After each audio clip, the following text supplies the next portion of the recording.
세상의 모든 지식 언더스탠딩. 예. 자, 언더스탠딩을 또 시작하겠습니다. 네, 오늘은 과학 얘기를 해볼게요. 과학 이야기인데요. 오늘은 제가 경고를 드립니다. 뭘 좀 어렵습니까? 그냥 본인이 머리가 그리 좋지 않다. 그거 생각하시는 분은 그냥 다른 거 그냥 보시는 게 나을 수도 있겠습니다. 예. 오늘은 진짜 우주에 관한 네. 다소 심오한 건데요. 그렇습니다. 우리가 살고 있는 우주가 어떻게 생겼는지를 우리는 잘 모르잖아요. 그럼요. 가본 적도 없고. 다만 이제 우주의 별빛들이 다 보이고 그러니까 예. 저 별은 멀어지고 있구나. 저 별은 얼마나 떨어져 있구나. 저 우주가 저렇게 움직이고 있구나 라는 걸 통해서 우리가 이제 상상으로 우리의 우주가 어떻게 생겼는지를 추정하는 건데 놀랍게도 우주는 팽창한답니다. 그렇답니다. 지난 시간에 한번 배웠죠. 우리가 살고 있는 집의 평수가 팽창하면 얼마나 좋겠어요. 왜 우리는 가만히 있는데 몸은 팽창하잖아요. 몸은. 그렇지. 몸이 팽창하듯이 우주가 예. 팽창하는데 예. 더 놀라운 건 팽창하는 속도가 어제보다 오늘이 더 빠르고 오늘보다 더 빠르고 가속 팽창한다는 거예요. 네. 아니 총을 쏘도 총알은 빠르지만 가다가 속도가 죽잖아요. 예. 이 세상 모든 거는 움직이다가 결국은 멈추는데 이놈의 우주의 경계라는 건 점점 우리로부터 멀어지면서 팽창하는 것까지는 이해가 되는데 더 빨리 팽창한다. 그래서 뭐가 있다는 거 아닙니까? 그래서 뭔가 어떤 놈이 이건 미는 놈이 에너지를 주면서 미는 거다 이건. 미는 애가 있다. 네. 그래서 그 놈을 암흑 에너지라고 부르기로 했는데 네. 오늘은 그 놈의 정체를 그렇습니다. 대한민국 과학자가 전 세계에서 최초로 네. 밝혀냈습니다. 그 놈의 암흑 에너지가 뭔지. 네. 그냥 지금까지 배운 건 그런 애가 있을 거야. 있지 않으면 이런 일이 벌어질 수 없어. 그렇습니다. 인데 그 놈의 에너지에 정체를 조금 더 벗겨낸 그 당사자를 모셨습니다. 제5원소라고 네. 부르기도 한다. 하여튼 우리는 섭외에 최선을 다했고 더 이상 더 네. 잘 섭외할 수는 없는데 못 알아들으면 이제 여러분들이 못 알아들으면 할 수 없습니다. 뭐 어떻게 했습니까 이거. 인생이 뭐 다 원하는 거로 다 되지는 않잖아요. 못 알아들어도 네. 이 정도를 들었다는 거는 어디서도 들을 수 없는 그런 네. 얘기입니다. 네, 잠시 후에 서울대학교 물리천문학부의 황호성 교수님을 모셔보겠습니다. 예, 네. 서울대 물리천문학부의 황호성 교수님 모셔보겠습니다. 어서 오십시오. 안녕하십니까. 네, 안녕하세요. 안녕하세요. 아유, 학기 중이신데도 감사합니다. 서울대학교 교수쯤 됐으면 무슨 얘기를 하려고 그러나 이제는 갑자기 굳이 열심히 안 살아도 되지 않습니까? 인간적으로? 뭘 또 그렇게 연구를 하셨어요? 뭐 이렇게 뒤에 얘기했지만 하여튼 저보다 더 훌륭하시고 더 이렇게 하신 분이 계신데 예. 제가 이제 처음에 이제 전화를 받았을 때 저 말고 다른 분이 가야 된다. 예. 라고 했더니 두 그분은 분이 바쁘시죠? 그분은 진짜 훌륭한 분이라서 연구를 해야 되고 그게 그 두 분이 이제 저랑 같이 얘기를 했기 때문에 다른 분하고 얘기하기 싫다 그래서 꼭 나와야 된다 그래서 제가 아니 그리고 또 지난번에 나오셨던 그 이강환 박사님이 그 말씀해 주셨잖아요. 천체는 우주는 팽창하는데 멀릴수록 더 빨리 팽창한다. 이게 말이 되냐? 그쵸. 누가 미는 사람이 있다. 그쵸. 거기까지 딱 얘기해주고 가셨단 말이에요. 그렇죠. 예. 요 미는 거에 대해서 어떤 애인지는 황호성 교수님이 말씀해 주실 겁니다. 그러고 가셨어요. 그러니까 안 나오실 수가 없지. 그러게요. 그래서 저희 안보는 몇 달 동안 또 연구를 하셨나 봅니다. 네. 그래서 이 분야에서 진짜 이걸 우리가 최근에 알고 싶은데 63빌딩에서 돌멩이를 떨어뜨리면 돌멩이는 62층, 61층, 50층, 40층 이렇게 내려가면서 속도가 더 빨라집니까? 그렇죠. 속도가 점점 빨라지죠. 그죠? 예. 가속 낙하를 하는 거죠. 가속 운동. 예, 맞습니다. 그죠? 가속 낙하를 하는 운동. 거고 예. 그 이유는 중력 가속도라고 하는 중력이 존재하니까 이놈은 속도가 점점 빨라지는 게 이해가 되는데 그렇죠. 우주도 팽창하는 속도가 마치 63빌딩 꼭대기에서 떨어진 돌멩이처럼 점점 빨리 팽창한다는 건 그렇죠. 하여튼 끝에서 뭐가 당기는 양쪽에서 애가 어떤 놈이 잡아 당기거나. 당기거나 그렇죠. 예. 가운데서 밀거나. 어떤 놈이 밀거나 그렇죠. 둘 다이거나 그렇죠. 하여튼 뭐 그런 되는 거잖아요. 그죠? 맞습니다. 예. 그놈의 정체가 암흑 에너지. 맞습니다. 그래서 그러니까 이제 저번에도 이제 제가 암흑 에너지에 대해서 보니까 2번 정도 얘기를 한 것 같은데 예. 근데 항상 이제 뭐 이렇게 이게 뭘까 궁금하다라는 얘기를 많이 했었는데 아무튼 그래서 그 댓글들 중에서도 보니까 이제 말씀하신 것처럼 누가 밖에서 당기고 있거나 안에서 밀거나 두 가지 가능성이 있는데 일단 밖에서 당기고 있는지는 잘 몰라요. 왜냐면은 밖에 뭐가 있는지 잘 모르기 때문에 밖에서 뭐가 당기고 있다라는 건 상상이 힘들고 반대로 안에서 뭔지 잘 모르겠지만 인력 대신 청력이다. 그리고 청력을 우리가 아는 거는 이제 예를 들면 이제 자석. N극과 S극은 서로 당기지만 N극과 S극은 N극과 N극은 밀잖아요. 그렇죠. 그러니까 청력이 있다라는 걸 우리가 잘 알기 때문에 근데 뭔가 청력 역할을 하는 게 분명히 우주를 가득 차고 있을 거다라고 하는 거가 이제 암흑 에너지라고 생각을 하는 거죠. 어차피 과정이고 모르는 건데 그렇죠. 바깥에서 당기고 있다고 하는 생각은 왜 굳이 안 하고 안에서 이렇게 믿는 청력이 있다고만 생각합니까? 그거 참 좋은 질문이네. 좋은 질문인데 방금 내가 컨디션 좋다고 내가 얘기했죠. 좋은 질문. 근데 방금 말씀드렸듯이 우리 밖에는 뭐가 있는지 잘 몰라요. 어차피 암흑 에너지는 모르잖아요. 우리 지금 다 알고 왔습니다. 교수님도 별로 특별하게 더 많이 하는 건 아니라는 걸. 그러게요. 근데 우리가 집에서 막 이렇게 무슨 일이 벌어졌는데 집에서 누가 범인이 있거나 무슨 일이 벌어지길 생각하기 쉽지. 집 밖에서 무슨 일이 벌어졌다. 집 밖 누가 했다라고 하게 생각하면은 너무나 너무 가정이 너무 많군요. 너무나 이제 가능성이 많아지는 거죠. 접시가 깨졌다면 우리 가족 중에 하나지. 그렇죠. 외부 침입에서 깨졌을 수도 있기야 있지만. 그렇죠. 그것까지 상정하는 건 이상. 그건 말 된다. 진짜. 그런가요? 다행이다.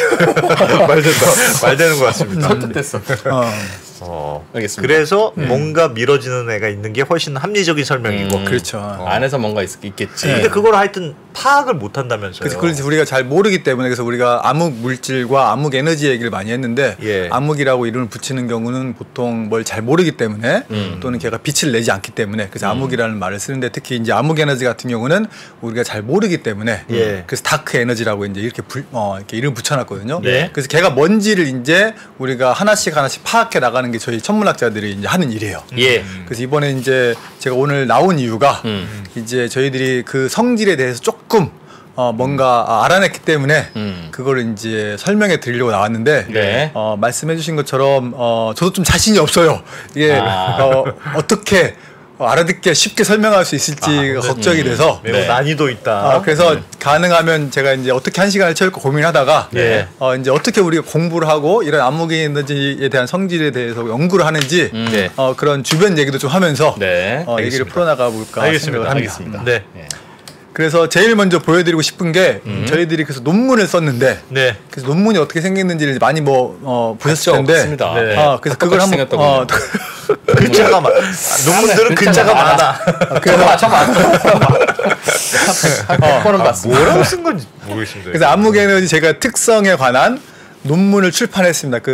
이 논문에 이제 표지가 되는데 보면 이제 제목이 있죠. 황호성에도 있네요. 뒤에 이제 그 설명해 드릴게요. 이제 제목이 뭐 토모그래픽 어쩌고저쩌고 뭐 이렇게 시작을 하는데 제목이 이제 뭐 에비던스 for 그러니까 뭐 증거를 발견했다.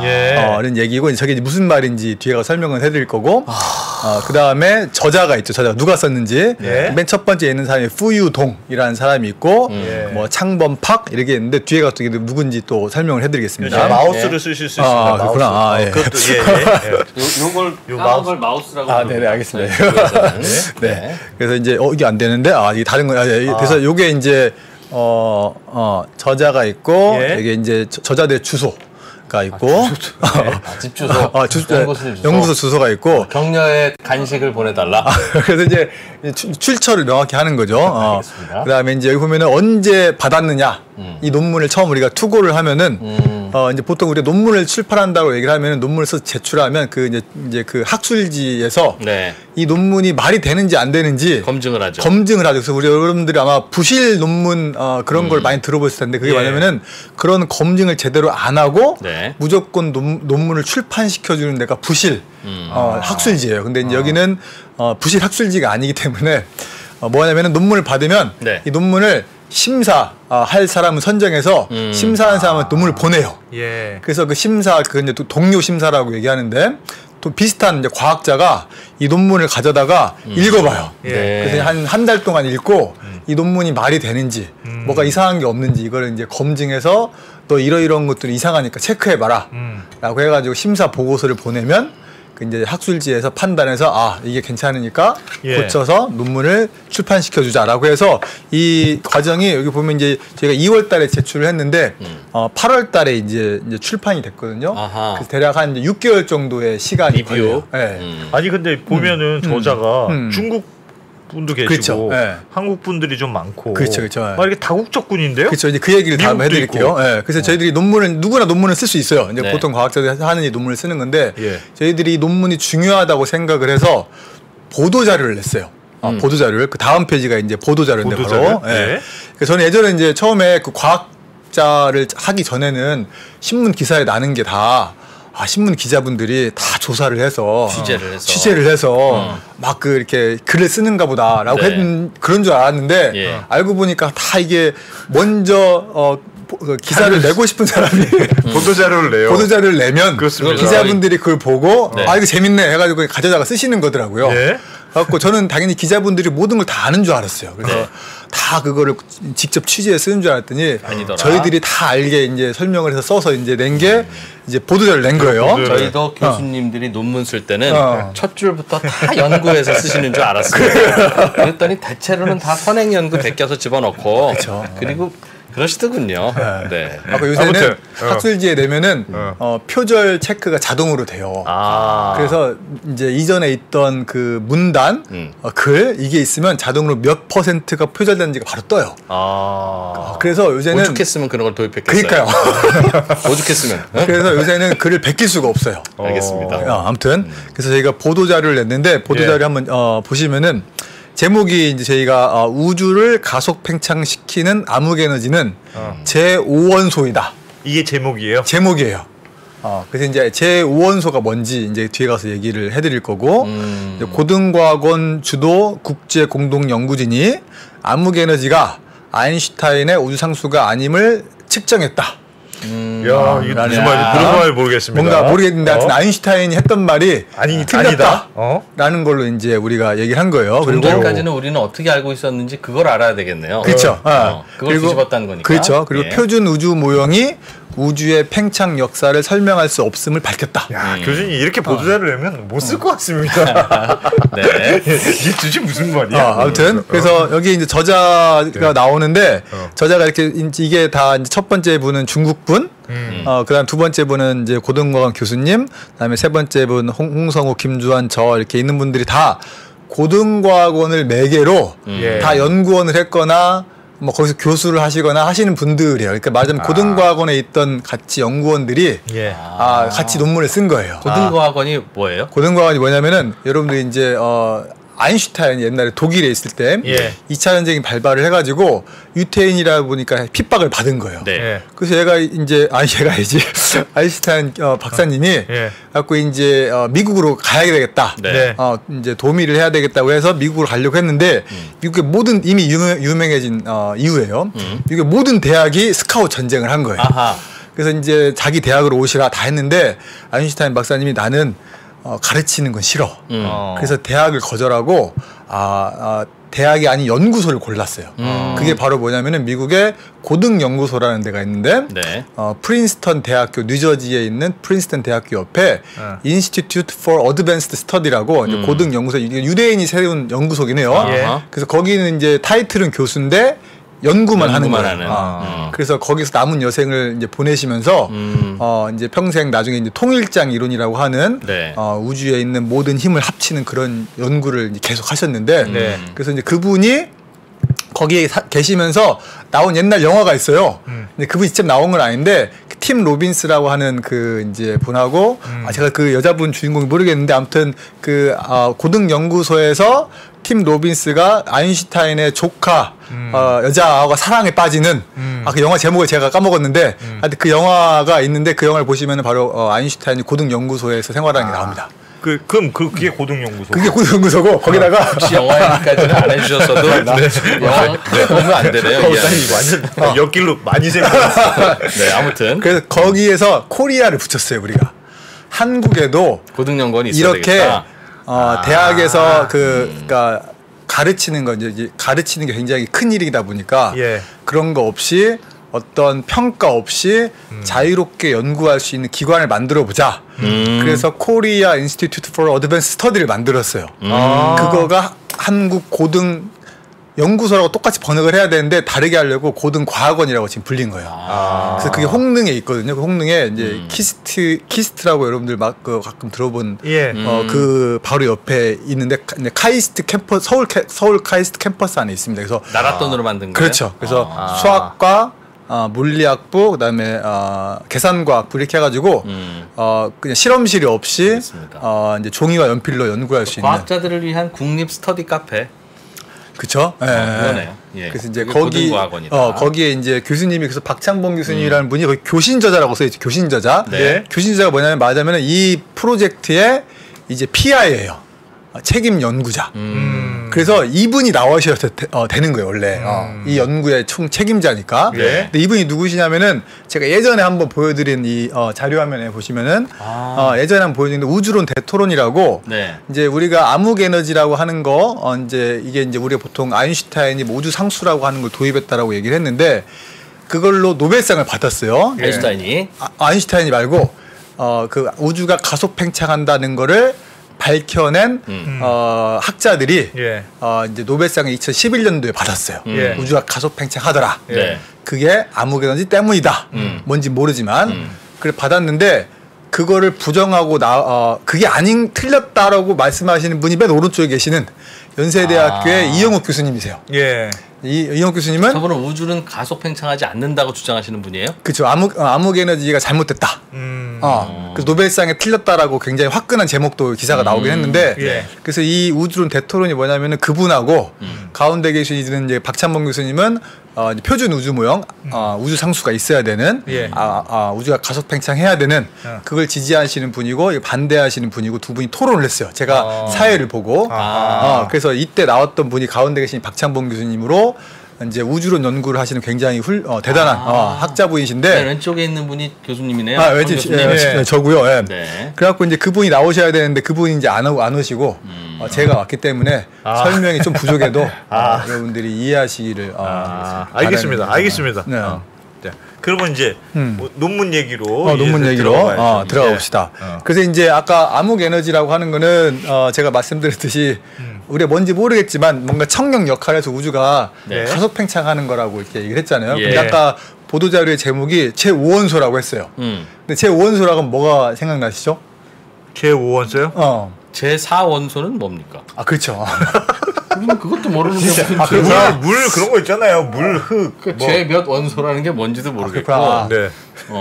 우주 상수, 그러니까 아인슈타인이 주장하던 우주 상수가 틀렸다는 건데 아인슈타인이 주장하던 우주 상수가 뭔지도 모르겠어요. 그렇구나. 네. 굳이 말은 놓지 마시고요. 제가 실을 원래 아인슈타인 우주 상수가 왜 도입이 됐는지 그 식을 가져오려고 하다가 그 식이 이제 미분 방정식이거든요. 그거 가져오면 좀 혼날 것 같아서 그 식은 안 가져왔어요. 말로 설명할 거고. 설명해 주시면 됩니다. 그래서 이제 일단 그 제5원소가 뭔지 말씀드릴게요. 자료 한번 보시면 여러분 이 그림 보면 기억나세요 혹시? 제5원소 이게 영화잖아요. 영화. 그래서 릭배송 감독의 그래서 그 가운데 브루스 윌리스. 이 영화의 그 이제 제5원소는 뭐냐면은 우리가 아는 말씀하신 제 네 가지 원소는 물, 불, 흙, 공기. 우리 아는 건데 우주에 뭔가 다섯 번째 중요한 원소가 있어서 그걸 외계인이 찾으러 와요 지구에. 찾으러 왔는데 알고 보니까 저 여자인 거야. 여자 주인공이 원소였더라. 그래서 저 여자 주인공을 보호하고 막 그런 액션 영화인데. 근데 아무튼 여기 이제 원래 제목은 저 fifth element, 그 다섯 번째 원소죠 말 그대로. 근데 이제 이게 이제 영화인데 원래 제 5원소라고 하는 거를 영어로 하면은 이게 어디서 오면 퀸테센스라고 하는 말에서 온 거거든요. 근데 퀸트라고 하는 거는 여러분들 이제 뭐 어원을 생각해 보면은 5개라는 말이고. 에센스는 우리가 화장품 에센스 있잖아요. 본질 정수. 본질 정수라는 뜻이에요. 그래서 뭐냐면 다섯 번째 본질. 그러니까 뭔가 네 가지 말고 다섯 번째 중요한 거를 가리키는 말을 우리가 이제 퀸테센스 또는 제5원소. 그걸 이제 제5원소라고 번역을 하는 거예요. 이렇게.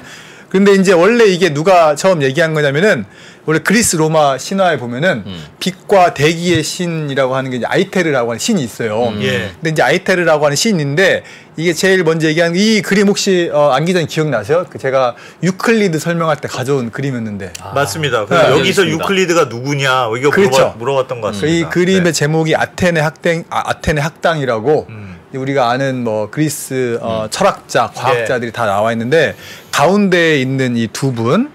왼쪽에 있으신 분이 플라톤, 하늘을 가리키고 이상주의자. 오른쪽에 있는 분이 아리스토텔레스. 파란색 옷이. 이분이 제자였는데 땅을 가리키는 분이세요. 그래서 이 아리스토텔레스가 지상에는 4가지 원소로 구성되어 있다. 물, 불, 흙, 공기. 그리고 지상계를 나누는 천상계, 하늘은 완벽한 세계인데 천상계는 우리가 잘 모르는 제5원소로 이루어져 있다라고 도입한 게 에테르라고 하는 말에 이제 처음 나온 기원이에요. 그 에테르가 5원소인데 뭔지는 모르지만 하여튼 지상에는 없는 또 다른 천상계를 something different다. 그렇죠. 천상계는 워낙 완벽한 세계고 우리랑 다르기 때문에 영화는 여기에서 아이디어를 얻어서 그렇죠. 5원소라고 한 거네요. 맞습니다. 뭔가 지구에는 없는 뭔가 좀 특별한 거. 맞습니다. 네. 굳이 근데 영화하고 연결성 별로 없어요. 내가 들었는데 그래서 어쨌든 제5원소라는 이름이 들은 게 헷갈리기만 해. 근데 이 에테르라고 하는 말을 근데 또 여러분들이 이제 물리학에서 가끔 들어보셨을 텐데 에테르 이게 뭐냐면은 그러니까 이제 우리가 파동이라고 하는 거, 파동이라고 하는 밧줄 흔들면 이게 파동이잖아요. 또 우리가 소리가 이렇게 나는 게 이게 이제 공기의 떨림이 이렇게 전달되는 건데 이 파동이 앞으로 나아가려면 매질이라는 게 있어요. 여러분들이 돌을 물에 던지면 수면이 막 이렇게 떨리잖아요. 그렇죠. 그 수면이 파동이 뭔가 전진을 하려면 물이 있어야 되는 거죠. 그렇죠? 물을 매개로 파동이 나아가는 거죠. 전달하는 게 있어야 파동이 된다. 그렇죠. 그래서 이 방 안에 공기를 다 빼고 진공으로 만들면 말이 안 들려. 말이 안 들리는 그렇죠. 거예요. 전달할 게 없으니까. 맞습니다. 그래서 사람들이 옛날에도 빛이 파동이냐 입자나 어떻게 생각하세요? 빛이 파동인가 입자인가? 교수님, 빛은 파동이면서 입자입니다. 설명해 드릴까요? 거기까지. 그걸 안 배우셨구나. 죄송합니다. 네. 그래서 빛이 이제 파동이라고 파동이면서 입자인데 빛이 파동이라고 처음 사람 생각을 했을 때 빛이 파동이니까 당연히 이 빛을 매개하는 뭔가 매질이 있어야 되겠다 생각을 한 거죠. 그걸 에테르라고 생각을 한 거예요. 뭔가가 있다. 그쵸. 우주에 뭔가가 있고. 그러니까 아리스토텔레스 때 했던 얘기 말고 이제 현대 물리학에 와서 이 빛을 매개하는 뭔가 매질이 우주를 꽉 채우고 있어야 된다. 그걸 에테르라고 우리가 부르자. 그렇죠. 뭔지는 모르지만. 그렇죠. 이게 생물 시간에 개구리 회부할 때 개구리 마취하는 약의 이름이 에테르였던 것 같은데 그거 에테르는 전혀 다른. 마취하는 게 에테르? 그게 모르겠네. 제가 하여튼 다른 거 같습니다. 전혀 다른 거 같습니다. 에탄올로 착각을 했을 수도 있는데 에탄올은 술이고요. 아무튼 그래서 그 에테르인데 그 결국에는 과학자들이 물리학자 실험을 해서 보니까 이 에테르라고 하는 거는 존재하지 않는다. 그러니까 빛이라고 하는 거는 뭔가 매질이 있어서 전달되는 게 아니라 직접 파동이 진공에서 직진할 수 있는 그래서 이제 전기와 자기의 파동이 직진하는 거다라고 하는 거를 밝혀냈어요. 그래서 광속은 그러니까 여러분들 에테르를 발견한 실험이 이제 보면은 우리가 지구에서 움직일 때 어느 방향을 보느냐에 따라서 광속이 바뀐다 그런 실험을 했는데 광속이 바뀌지 않는다는 걸 우리가 밝혀냈거든요. 광속은 불변하다. 그래서 에테르라는 건 없다. 이런 식으로 논리가 되는데 아무튼 그래서 에테르라고 하는 건 이제 없어졌어요. 없어져서 제5원소라는 건 없어졌는데 여기서 말하는 이제 퀸테센스 원래 모형 이름은 퀸테센스라고 영어인데 번역을 우리가 제5원소라고 이미 해놓은 거예요. 예전에 아까 처음에 설명한 것처럼. 그래서 저희가 보도 자료를 쓸 때 그냥 퀸테센스라고 썼으면은 외래어처럼 그냥 아무도 모르고 그냥 그랬을 텐데 제5원소라고 하는 바람에 그럼 제5원소가 대체 뭐야? 라는 이제 질문이 생긴 거죠. 근데 이제 이게 실제로는 뭐냐면 우주 상수라고 하는 거 그럼 설명을 드리면은 원래 우주가 이제 아인슈타인이 옛날에 처음에 자기가 이제 일반 상대성 이론이라는 걸 만들었을 때 이제 그 자기 일반 상대성 이론의 어떤 장방정식이라는 걸 만들었어요. 우주에 적용을 해보니까 우주가 막 시간에 따라서 변해야 되는 거예요. 커지거나 작아지거나. 근데 우리가 실생활을 살면서 우주가 변한다는 느낌을 받지 않잖아요. 똑같아 보이죠. 똑같아 보이죠. 그래서 이 아인슈타인 박사님은 이 식에서 시간에 따라서 변하지 않게 하기 위해서 뭘 했냐면은 상수라는 걸 도입을 했어요. 그래서 이제 상수라는 거를 우리가 이제 변한다고 하는 건 뭐냐면은 미분, 시간에 따른 변화율이 0이 아니면은 예를 들면은 그 변한다는 얘기야. 네. 죄송합니다. 다시 천천히. 예. 변하지 않는다는 얘기는 시간에 따라서 아무 일도 안 일어나는 거예요. 그렇죠? 그렇죠. 시간이 지나도 그대로예요. 그렇죠. 시간이. 근데 시간에 따라서 뭔가 변화율이 0이 아니다. 그 말은 뭔가 조금 변한다는 뜻이죠. 시간에 따라 변한다는 얘기죠. 근데 그게 이제 원래 마이너스로 식을 계산해 보니까 마이너스가 있는 거예요. 네. 그러니까 마이너스로 변해야 되는 거야. 뭔가 자꾸 줄어들어야 되는 거야. 우주가. 아인슈타인의 공식에 따르면 그렇죠. 뭔가 이렇게 돼야 되는데. 그렇죠. 근데 아인슈타인은 이게 마음에 안 드는 거야. 왜냐? 우주는 가만히 있는 걸로 우리가 느끼니까 이 변화율이 시간에 따른 변화율이 변하면 안 되는 거야. 그래서 이 마이너스를 0을 만들려고 상수를 더한 거야. 그 식에다가. 그럼 마이너스 더하기 상수하면 0을 되는 거죠. 만들어요. 그래서 시간에 따른 변화율이 0이 되게 해서 우주는 가만히 있어야 된다라는 걸 자기가 한 거야. 그게 좀 이상합니다. 아인슈타인은 자기가 식을 잘못 만들었네 이렇게 생각을 안 하고 식을 만들었는데 식을 만든 걸 보니까 우주에 적용이 잘 안 돼. 그렇죠. 그러면 식을 좀 바꾸자. 근데 그게 좀 이상한 식을 바꾸는데 아니 보통 우리 하는 게 과학자 하는 게 자기 모형을 세웠어. 근데 모형을 세웠는데 이 모형이 우주를 한 번에 잘 설명하면 좋지만 항상 보면은 뭔가 어긋나는 게 있거든요. 그러니까 어긋나니까 조금 고치는 거예요. 또 땜빵을 하는 거예요. 계속. 감사원이 저기도 출동해야 돼요. 근데 문제는 뭐냐면 그 고치는 정도가 심하다. 그러면은 그 모형을 버려야 되는 거예요. 근데 그 고치는 정도가 수학적으로 물리학적으로 허용 가능하면 괜찮은 거예요. 그래서 그 상수라고 하는 건 원래 이제 수학으로 보면 여러분 적분 상수라고 하는 게 있는데 그래서 상수는 넣고 빼고 하는 데는 큰 문제가 없어요. 아인슈타인이 발견하는 뭔가가 줄어든다 마이너스라는 건 뭐가 줄어드는 거였어요? 그게 쉽게 얘기하면 우주의 크기.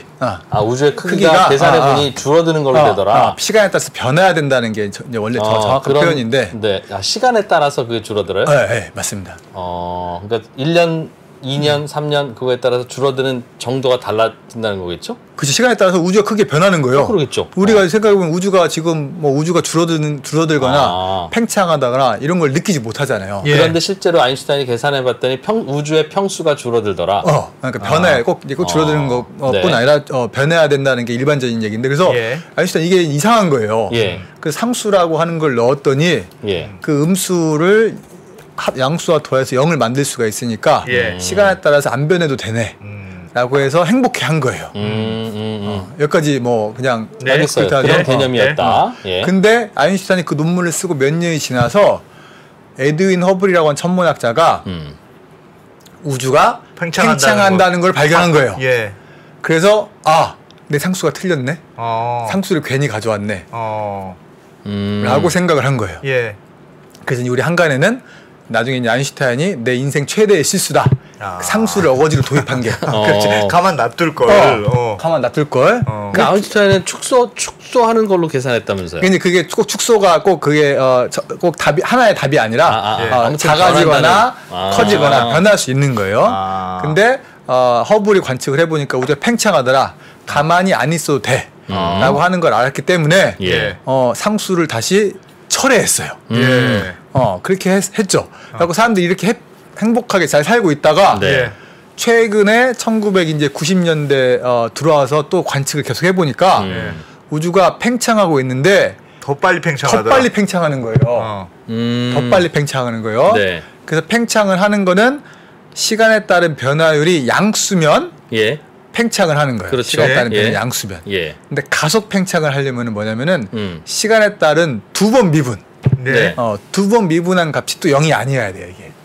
그렇죠. 두 번 미분 0이 아니어야 돼요.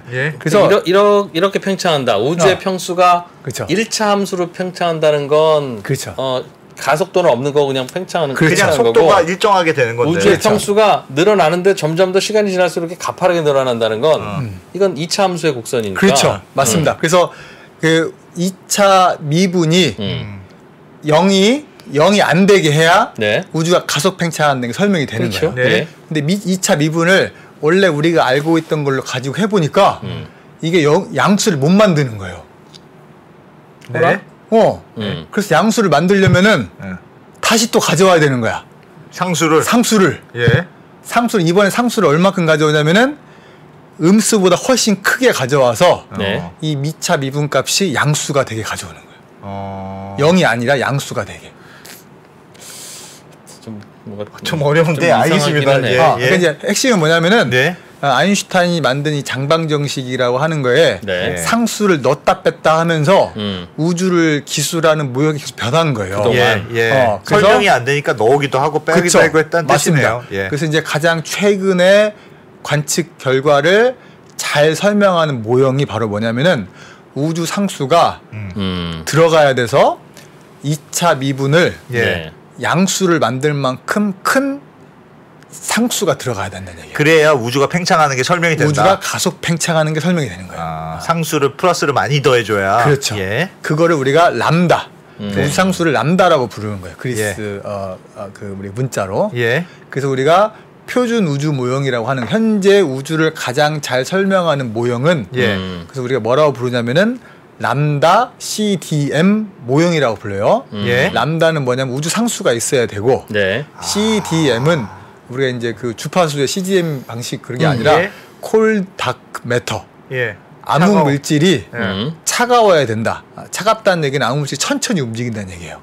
그래서 네. 이 우주를 가장 잘 설명하려면 암흑 물질이 필요하고 예. 걔는 천천히 움직여야 되고 왜 천천히죠? 빨리 움직이면은 우리가 천체가 형성이 안 돼요. 중력이 있어서 우리가 뭉쳐서 뭔가 별도 만들고 은하도 만들어야 되는데 이 암흑 물질이 뭉치려면 너무 빨리 움직이면은 뭉치지 못하는 거예요. 중력으로. 적당히 천천히 움직여야 그렇죠. 된다. 예. 그래서 암흑 물질이 있어야 되는데 천천히 움직여야 되고 우주 상수가 있어서 가속 팽창을 할 만큼 만들어야 된다. 예. 그게 우리의 표준 우주 모형인 거예요. 현재. 그러면 일단 관측으로 허블이 관측으로 뭔가 가속 팽창한다는 걸 발견했고 처음에 팽창하는 걸 발견했고 가속 팽창하는 것도 현재 발견이 됐는데 그렇죠. 하여튼 이게 이론으로 설명은 안 된다. 설명은 모형을 세워서 설명을 하긴 했죠. 예. 근데 정체가 뭔지 모르지만 상수가 들어가야 된다. 그렇죠. 그게 설명이 안 되는 거 아닙니까? 그걸 잘 모르겠어요. 그래서 그 상수를 자꾸 넣어서 설명하는 게 대체 그 상수가 정체가 뭐냐? 예. 상수가 정체가 뭐냐라고 우리가 설명한 게 바로 그걸 암흑 에너지라고 부르자라고 한 거예요. 그러니까 상수가 암흑 에너지군요. 그러니까 그렇죠. 뭔가 팽창하는데 가속 팽창하는데 그렇죠. 가만히 있으면 이게 말이 안 돼. 그러니까 그렇죠. 뭔가 밀어주는 애가 있을 거야. 그렇죠. 그게 상수군요. 수학적으로는 상수. 걔 물리적인 의미를 찾은 게 암흑 에너지. 알겠어요. 같은 얘기네요. 알겠어요. 그렇죠. 잘 모르는 애인데 하여튼 얘가 있어야 설명이 돼. 그렇죠. 그거네요. 알겠습니다. 말을 그렇게 어렵게 해서 그렇지 예. 이건 도저히 설명이 안 되는데 이런 게 있다면 설명이 되니까 이런 게 있다고 가정하고 설명이 됐다고 생각하자. 그런 느낌이네. 그럼 그 다음 질문은 그럼 걔 대체 정체가 뭐냐? 그렇죠. 그걸 지금 우리가 하고 있는 거예요. 예. 그 상수는 암흑 에너지는 뭐냐 그럼? 그치, 암흑의 정체가 뭐냐를 지금 열심히 연구를 하려고 하는 거예요. 잘 모른다면서요. 모르니까 해야 되는 거니까. 조금 파악된 게 있습니까 지금? 그걸 이제 하는 거예요. 그거를 이제 그래서 이제 다시 자료화면 한번 또 보여주시면은 그래서 이제 우리가 이거는 많이 본 그림이긴 한데 뭐냐면은 우리가 우주를 구성하고 있는 구성 성분 이 뭐가 있냐라고 우리가 생각을 해보면은 우리가 100% 우주의 에너지를 100%라고 했을 때 우리가 아는 것들, 그러니까 아는 것들이라고 하는 거는 어떤 무거운 원소들, 뭐 철, 수소, 뭐 이런 것들이 0.03%, 중성미자 빛이라고 하는 건 0.3%, 별은 0.5%, 뭐 수소와 헬륨 4%에서 우리가 아는 물질들은 5%만 차지하고 전체 우주에 그리고 나머지 25%는 암흑 물질. 그다음에 나머지 70%는 암흑 에너지가 차지를 하고 있는 거예요. 모르는 게 이렇게 더 많아요, 이렇게? 그러게 말입니다. 95%는 잘 모르겠다는 얘기가 동의한 맞습니다. 말이죠. 그래서 전에도 얘기했듯이 우리가 5%를 가지고 95%를 연구하는 거예요. 그런데 우리가 알고 있는 5% 말고 나머지 95도 존재한다는 건 어떻게 알았어요? 우주의 물질 중에? 그러니까 그건 이제 여러 가지가 있는데 우주가 팽창을 해야 되는데 예. 팽창을 하고 우주의 이제 곡률, 우주가 이제 우리가 뭐 저번에 삼각형의 뭐 내각의 합이 네. 180도가 돼야 되는지 아니 180도보다 커야 되는지 그게 바로 뭐냐면은 이제 우주가 평평하면 어디서나 삼각형을 그리면 180도죠. 180도가 되는데 네. 근데 우주에서 어디에 가서 삼각형을 그려보니까 180도가 커. 그 말은 무슨 말이냐? 우리가 지구에서 삼각형을 그려보면 지구 표면에서 네. 이 극지방에서 90도, 여기에서 90도, 여기에서 90도에서 270도가 될 수 있거든요. 그렇죠. 그 무슨 말이냐? 풍선 위에다 삼각형 그리면 그렇죠. 삼각형에 살이 쪄서 볼록해지면서 그렇죠. 각도가 다 커지죠. 맞습니다. 네. 네. 그래서 그게 바로 뭐냐면은 삼각형의 내각을 합을 재므로써 내가 살고 있는 이 표면, 이 공간이 어떤 공률을 갖고 있는지 알 수 있는 거예요. 그렇지. 그래서 그걸 해보니까 네. 우주가 100%라고 어떤 에너지를 가져야 되는데 실제로 그 100%를 설명하기 위해서 모든 물질을 다 끌어모아 보니까 5%밖에 설명을 못 하는 거예요. 100이 필요한데. 우리가 보는 걸 다 합쳐보니까. 예. 그래서 우주가 평평하기 위해서는 100이 필요해. 예. 근데 우리가 아는 물질은 5%밖에 없어. 예. 95%는 뭐지? 일단 95%는 일단 모르겠다. 미지의 뭔가라고 하자. 그렇게 한 곳에서 걔가 뭔지를 이제 연구하는 거예요. 네. 우주를 가득 채운 95%의 정체가 뭔지를 지금 연구하는 거다는 거죠. 그렇죠. 생각보다 너무 모르는 게 많은 것 같습니다. 야. 지금까지 뭐 했어요?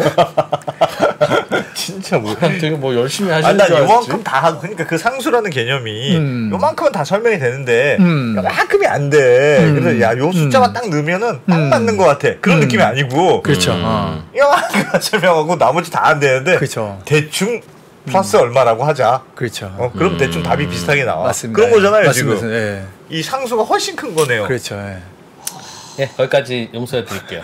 그렇지 뭐 어려울 수 교수님 있지. 잘못은 아니고. 일단 여기까지 보셨으면은 지금까지 인류의 발전이 그랬다. 그러니까 요즘에 암흑 에너지라는 게 필요하고 그게 이제 수학적으로 우주 상수였고 걔를 우리 암흑 에너지라고 생각하는데 걔가 정체가 뭐냐 이걸 이제 하는 거예요. 네. 그래서 이제 이번 보여주실 자료 보여주시면은 이게 오늘 제 온 목표인데 이게 논문의 가장 핵심 그림이에요.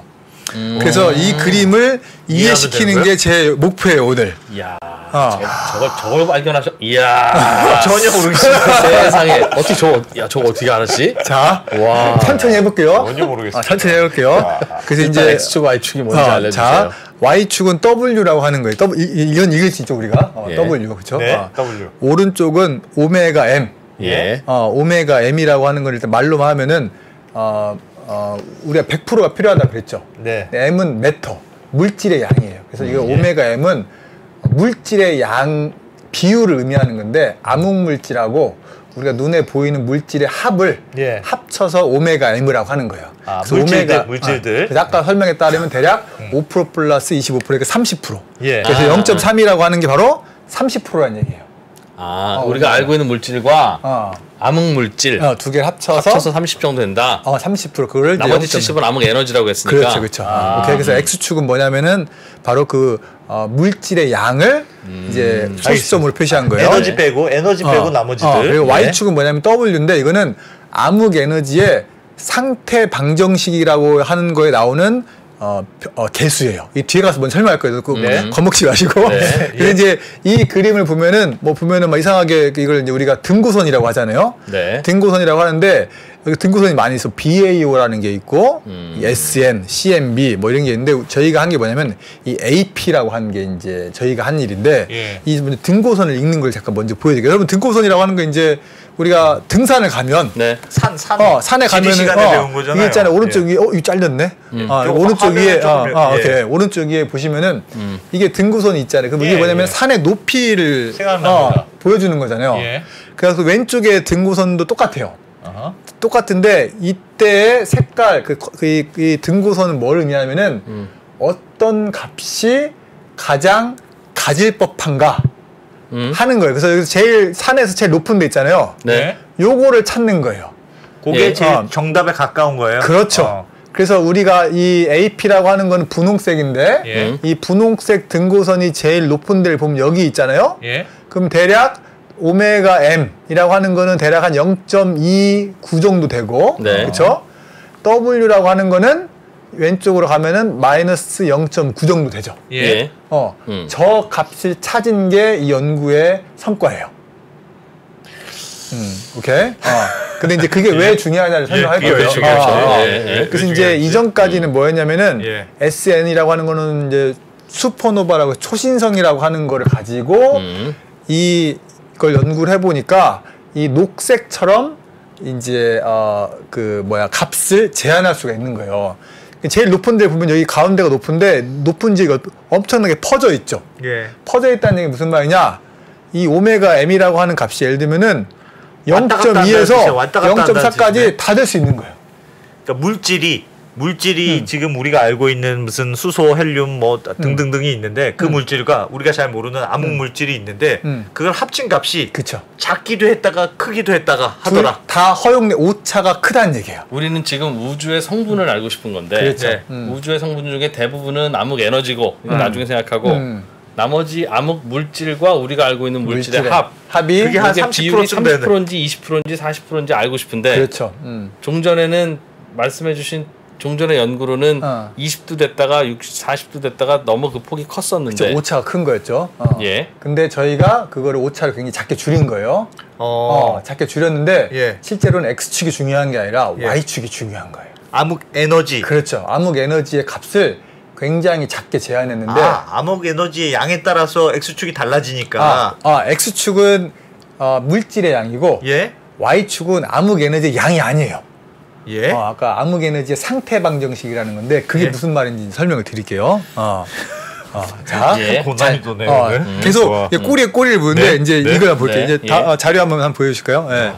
이게 뭐냐면은 포기할 수가 없고 이 매몰 비용이라는 건 정말 무서운 겁니다. 자, 간단해요. 2판 4판 지금부터 볼래요. 자, 뭐냐면은 제가 이제 그 이진우 우리 기자님을 설명한다. 내가 아는 이진우 기자님은 이런 사람이야라고 얘기를 하려면은 다양한 얘기를 해야 되잖아요. 그렇죠. 키는 얼마고, 몸무게는 얼마고, 성격은 어떻고. 그래서 무슨 말이냐면 본질이라고 하는 건 있는데 이 기자님을 설명하기 위해서 특성들이라고 하는 거는 키, 몸무게. 그래서 이 기술하는 많은 숫자들이 필요하죠. 그래서 우리가 뭐냐면은 우주를 기술하는데 우리가 살고 있는 우주를 기술하는데 과연 몇 개의 숫자가 필요할까? 라는 게 질문이에요. 네. 뭐 답부터 나왔는데 여기 이제 마틴 리스라고 하는 6개. 우주를 설명하기 위해서는 우주의 6가지 측면을 설명해 주면 된다. 그렇죠. 그래서 이제 마틴 리스라고 하는 이분이 이제 경인데 경은 이제 말 그대로 이제 그 귀족이죠. 된 거죠. 귀족인데 이분이 그 영국 왕립 천문학자라고 맞으면 영국에서 이제 로얄 천문학자라고 그래서 그러니까 한 명 있는 게 그 아래에서 한 명. 그래서 1대가 뭐 플램스티드라는 사람부터 시작을 해서 헨리의 헨리가 2대 왕립 천문학자 해서 영국의 장영실. 그렇죠. 그래서 최고의 천문학자인데 이분이 쓰신 책이 요거예요. 6개의 수. 그래서 우리가 우주를 기술하는데 6개의 수면은 충분하다라고 하는 이제 책인 거예요. 그래서 이 책 6개 숫자가 뭐냐? 진짜 과감한 주장이네. 궁금하잖아요. 그래서 첫 번째 숫자는 뭐냐면은 원자끼리의 전기력과 중력의 비율. 이건 뭐냐면은 우리가 이제 자연을 기술할 때 힘이 4가지가 보통 필요하다고 얘기를 하는데 중력, 전자기력, 약한 행력, 강한 행력 이런 게 있는데 이 전자기력과 중력의 세기의 차이가 제일 누가 제일 약한 게 뭘 것 같아요? 제일 약한 거. 전기력, 중력, 강한 행력, 약한 행력. 약한 행력이 이름이 약한 행력이 약한 행력이 제일 약하지 않을까요? 모르겠습니다. 중력이 약해요. 근데 중력이 약한데 우주를 기술할 때 중력이 제일 중요하긴 한데 그래서 전기력과 중력의 비율을 보면은 전기력이 10의 36승배나 더 세요. 그래서 이 비율이 굉장히 우리 우주를 구성하는데 중요한 역할을 하는 거고. 두 번째 숫자 자료 한번 보시겠어요? 두 번째 숫자가 뭐가 필요하냐면은 수소가 헬륨으로 변할 때 질량이 에너지로 변하는 비율. 이거 뭐냐면 우리가 태양이 빛나잖아요. 그러니까 태양이 왜 에너지를 내느냐? 왜 에너지를 내죠? 태양이 왜 빛나죠? 그러니까 질문인 거예요. 핵이 핵 이제 분열. 두 개가 띵 융합을 하면서 그렇죠. 우리가 질량이 핵- 줄어들고 그렇죠. 줄어든 질량만큼의 에너지가 나오죠. 나온다. 역시. 그렇습니다. 그- 배웠습니다 우리. 맞습니다. 그래서 핵 분열은 우리가 원자력 발전소에 쓰는 예. 핵 분열이고 핵융합. 핵 융합이 바로 이제 태양이 수소 두 네. 개가 헬륨으로 바뀌면서 그렇죠. 최초의 수소 두 개의 몸무게 합친 것이 맞습니다. 결과물인 헬륨의 몸무게보다 커서 즉 그렇죠. 몸무게가 줄어들어요. 그렇죠. 헬륨은 그러면 이 사라진 몸무게가 어디로 간 거야? 그게 이제 에너지로 바뀐 그렇죠. 거예요. 맞습니다. 이해되세요? 맞습니다. 아. 맞습니다. 그래서 네. 아인슈타인이 진짜 얄팍한데요. 아인슈타인이 E는 mc 제곱이라고 한 게 네. 바로 m이 질량이고 예. c는 광속이어서 그 질량 잃어버린 만큼 에너지가 된다. 예. 라고 하는 게 이제 E는 mc 제곱 그 식을 만드는 예, 거예요. 그래서 예. 그 바로 조금 배웠습니다. 두 번째가 바로 그때 그 질량이 음. 얼마만큼 에너지로 되는가 하는 그 비율이 이제 그 중요한 그 숫자고 네. 세 번째 숫자는 우주의 밀도 변수. 이게 뭐냐면은 아까 얘기했듯이 우주가 이제 그 아까 그 공률 우주가 평탄한지 아니면 우리가 어떻게 굽어 있는지를 네. 측정을 해보니까 놀랍게도 우주가 평탄해요. 우주가 평탄하면 그 우주가 그러면 왜 평탄하냐? 예. 우주가 이제 공률이 있다라고 하는 게 무슨 말이냐라고 보통 생각을 하냐면은 예. 결국엔 이것도 이제 팽창과 당기는 거에 이런 그 뭐 밸런스인데 예. 중력이 세면 그러니까 질량이 많으면 물질이 예. 많으면 중력이 세면 얘는 굽을 거예요. 중력이 다- 크니까 당겨지니까. 네, 당기니까. 예, 예. 근데 이게 적당히 밸런스를 이루면 풍선을 우리가 훅 불어서 풍선이 거의 엄청나게 큰 풍선을 생각하면 예. 지점마다는 거의 평평한 평평한 느낌이죠. 거죠. 아. 바로 그거예요. 그래서 해보니까 우주의 물질의 양이 적당히 있어서 우주를 평탄하게 만든 거예요. 그래서 우주의 물질의 양을 정의하는 변수를 저 오메가라고 우리가 부른 거예요. 그 우주가 워낙 크니까 우리가 지구도 워낙 크니까 지구는 둥글지만 그 평평하게 어디를 가도 둥글게 보이죠. 안 보이잖아요. 그렇죠. 맞습니다. 평탄하게 보이지. 사실은 조금은 둥글 공률이 있는 거잖아요. 우주도 근데 그렇다. 실제로 우주는 해보니까 실제로 이게 우리 공처럼 안 생겼고 정말 평탄하다. 무한히 펼쳐져 있는 그런 걸 우리가 알고 있는 거예요. 빅뱅으로 인해서 사방으로 빵 폭발을 했는데도 음. 전체적인 그림은 이렇게 구가 아니라 그렇죠. 무한히. 무한히 평면이다. 그렇죠. 전에 얘기했듯이 이게 자꾸 그 상상하기 어렵지만 빅뱅이 있으면서부터 우주는 무한하게 시작을 했어요. 예. 그러니까 우주는 끝이 없어요. 우리가 생각하는 우주 자체는 무한하고 우리가 빛으로 볼 수 있는 우주가 유한한 거예요. 빅뱅 나이 동안만 빛이 달려온 거리를 우리가 볼 수 있는 거예요. 예. 그렇죠, 그렇죠. 그래서 우주 자체는 무한하고 우리가 눈으로 볼 수 있는 우주는 유한하고. 그럴 것 같습니다. 오케이. 네. 그래서 아까 세 번째가 바로 뭐냐면은 해보니까 우주가 평탄해야 되는데 예. 그 평탄하게 만드는 물질의 양이 바로 총 에너지의 양이 저 오메가라고 하는 변수로 우리가 쓰자. 1이면 평탄하다. 근데 평탄하다. 평탄한 거가 물질의 양에 따라서 양이 적당하면 평탄하고 그쵸. 양이 많으면 안 평탄합니까? 그렇죠. 왜 그 그래? 뒤에 가서 그림 보여드릴게요. 그래서 예. 물질 양이 많으면은 이게 휘어지는 거예요, 말 그대로. 중력 때문에.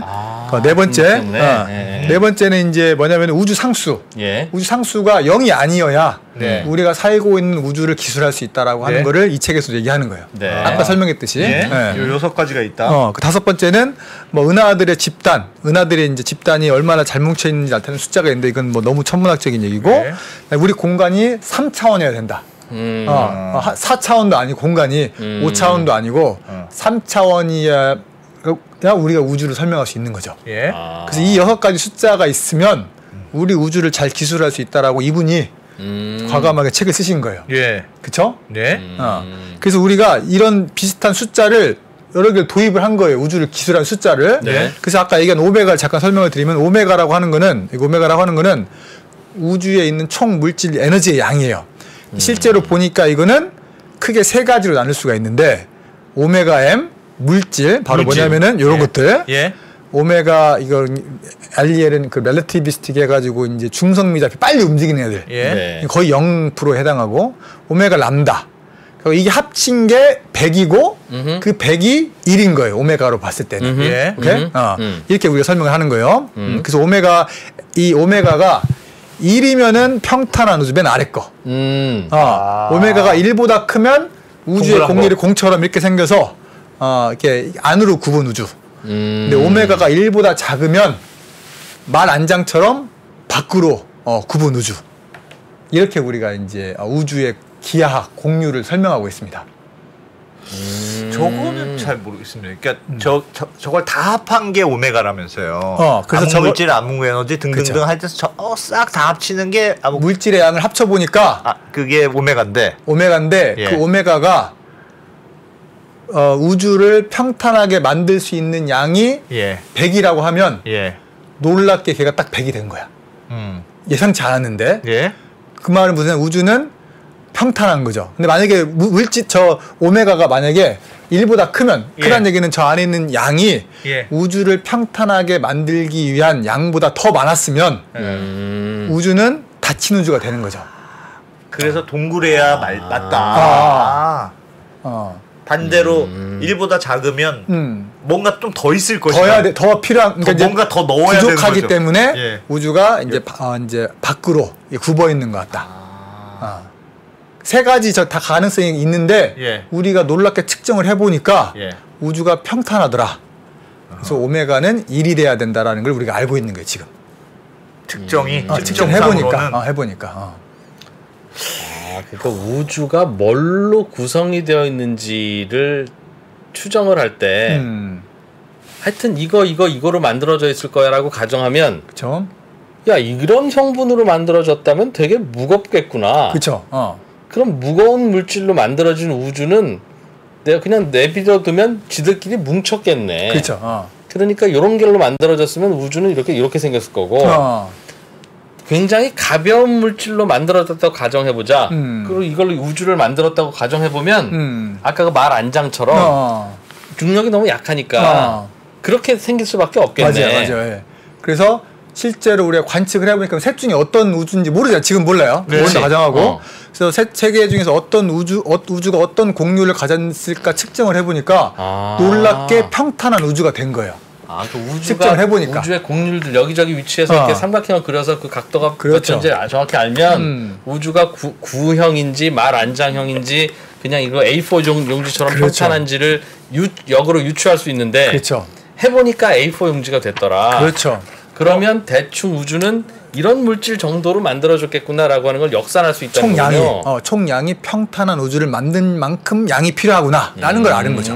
근데 교수님, 지금의 우주는 여기서 아까 전에 그 6가지에서도 3차원이 가정돼야 되잖아요. 그렇죠. 높이도 있고 밑으로도 있고 옆으로도 있고 돼야 되는데 평탄한 우주라는 게 어떤 개념입니까? 그러니까 이제 3차원에서 되게 생각이거든요. 2차원 생각하시면 돼요. 아까 풍선 같은 경우에 풍선의 그냥 표면은 닫힌 우주, 안쪽으로 휘어져 있는 거. 근데 평평한 우주라고 하는 건 풍선이 무한히 큰 풍선을 생각하시면 위치마다 항상 다 그러니까 평평하긴 하죠. 근데 풍선이 더 불어서 역으로 역으로 휘어져 버리는 거. 그게 열린 우주인 거죠. 진짜 무한하니까 끝을 생각하지 말고 무한히 큰 풍선이라고 생각하면 뭐가 다 있지만 하여튼 평평하다고 볼 수도 있다. 측정해 보니까 우주가 생겨먹은 걸 보고 우주의 성분을 찾아냈군요.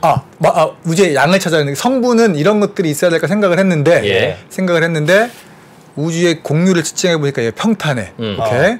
그러면은 그 평탄함을 만들기 위한 양이 필요해요. 양이 있어. 그래서 우리가 일단 쉽게 할 수 있는 거는 우리가 눈에 보이는 것들 다 모아봤어요.